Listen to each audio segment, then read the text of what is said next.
Hey, it's Stephanie with Lady B Craft, and today I'm going to be working on some cupcake toppers.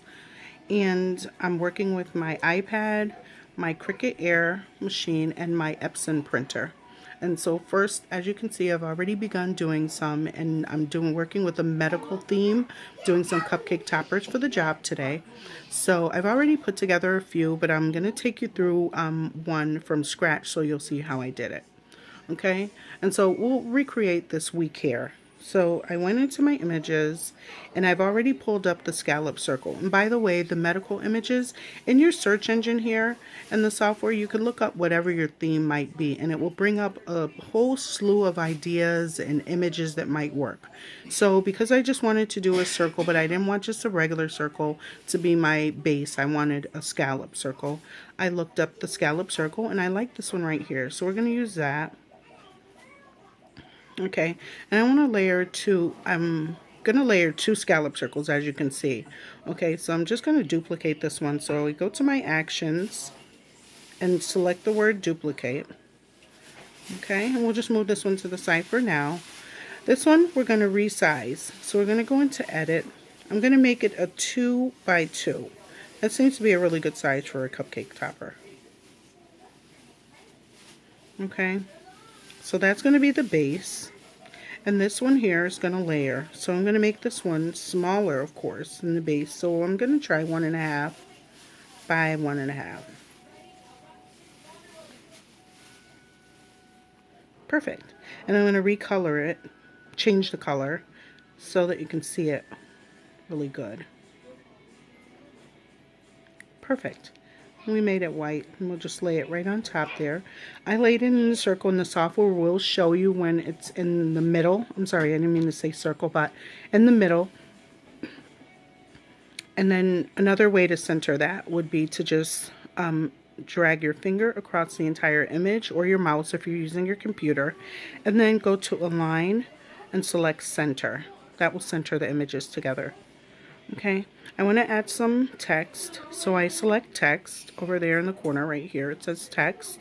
I'm going to select Emmeline, I like that font, and type We Care. Okay, I'm going to resize that, just make it nice and small so that it will fit into the circle, and layer it right on top. Okay, and it's right in the middle there. Now, I need to tell my printer that I want to print this middle circle and then cut. So what I do is I'm going to move this background. I'm going to select the entire box with the font. I'm going to go to my actions and I'm going to select the word flatten. That means that I want to print the image and not cut.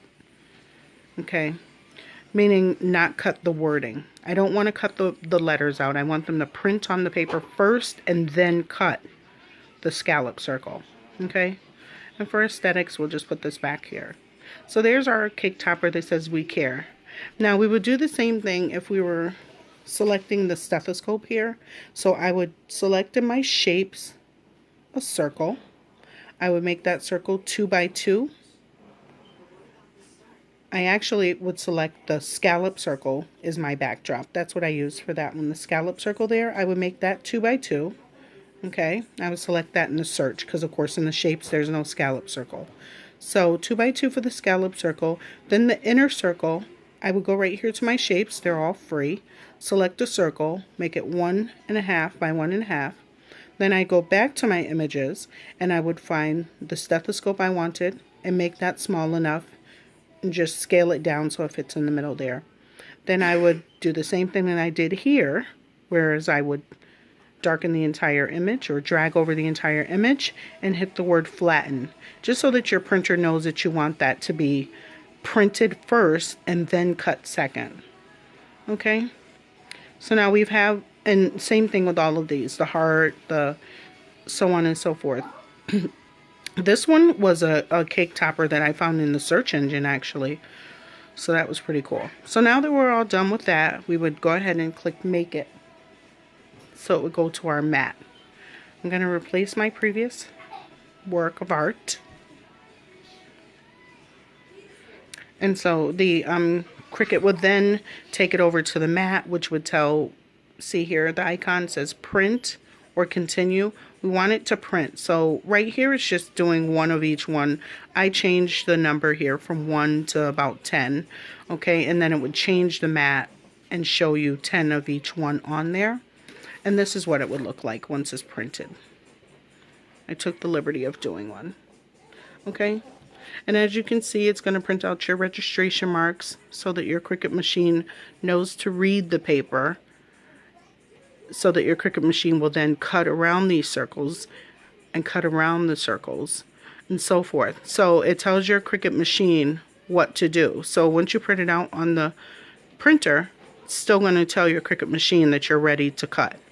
Okay, and I'll show you the finished product in a moment. Okay, so I printed, and now my Cricut machine has cut these. Now I just want to say also, if you don't have a Cricut machine, because not everyone has a Cricut machine, you can purchase different items in the store. In the scrapbooking aisle, there are stickers and different items that you can use. But to get like the background circles and such, there is a brand called Fiskars, as well as Martha Stewart, Reflections. You can find these all in Michael's. There are cutters that will cut different shapes for you in different sizes. Okay, so Cricut machine is not the only way to get a perfectly scalloped circle or a perfectly round base. Okay, and you can get them in various sizes. So if you get like a Fiskars that cuts a scalloped circle, and then a Fiskars, if you get a Fiskars that cuts a 2 by 2 inch scallop circle, you can also purchase a Fiskars that will cut out a 1 inch by 1 inch circle. So again, the Fiskars brand it's orange. It's in an orange package, and it's called Fiskars. And again, there's Martha Stewart that has cutters, and Reflections, and various other brands that are on the market, and Michael's carries them all, as does Hobby Lobby. And Hobby Lobby runs a lot of really good sales. They have the coupon that's 40% off all the time. So again, if you don't have a Cricut machine, these projects can still be done. Okay, and so these are all my cuts. And so here's one. If I were to put it together, this is what it would look like, just as it was on my Cricut screen. Okay, here's another, the stethoscope. Okay, and of course I have to center that, and so on. The We Care as well.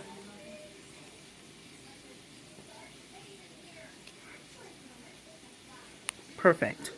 So that's what they look like cut out. And now I will show you a completed project on how to actually put them all together. Okay, so really quickly I'll just show you a couple of the products that I'm using. I have the Reflections adhesive circles. These are dots that give dimension, so they just the images won't just lie on top of one another and blend. It'll actually give it a height, a dimension, so they'll pop off.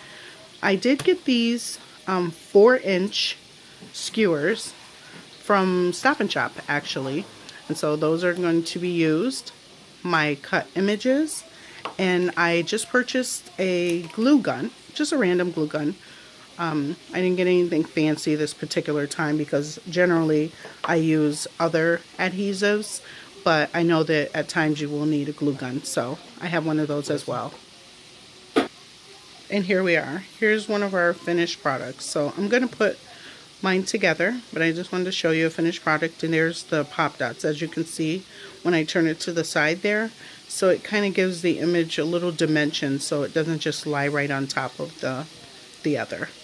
Okay, and that's going to be the cupcake topper. So what I did was, on the scallop circle, I just would run a small thin line of hot glue right down the edge there. Place my stick.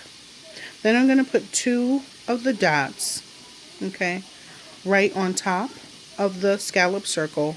Run a small line of glue down the stick, and that's how you would then place your other image right on top. Okay, and of course it would look much more centered than I have right here, but unfortunately I'm working one-handed this afternoon because my daughter just was not quite interested in helping, and so, you know, she had to take a little break. So, you know, I do understand that YouTube videos should be in the best lighting and so on and so forth. But again, these are my very first YouTube videos, and they will get better as I go because sometimes I can be a bit of a perfectionist. So when I'm in, I'm all in. So we're going to get this all done up. But I just wanted to take you through really briefly how I did the cupcake toppers. Please feel free, like my video, subscribe to my channel, let me know you're interested. If you have an idea, something you want me to figure out and work on, certainly I'll do that. I do have a Cricut Air, I have a Cameo Silhouette, I have my Epson printer to keep me company, I do have my iPad and my laptop, and all of those things in conjunction will work together and make some really great videos. And I promise you they will get better as I go. If you subscribe and you like and you hang in there with me, you'll see. So I do have some really great projects coming up as I'm still working on invitations for my kids' party that is coming up, Sweet 16/graduation party. And so I'm working on that stuff, and I have some really great things to show you. And I have not forgotten, I will upload the video of me putting together the graduation invitation box. Until next time, thanks for watching. Stephanie with Lady B Craft.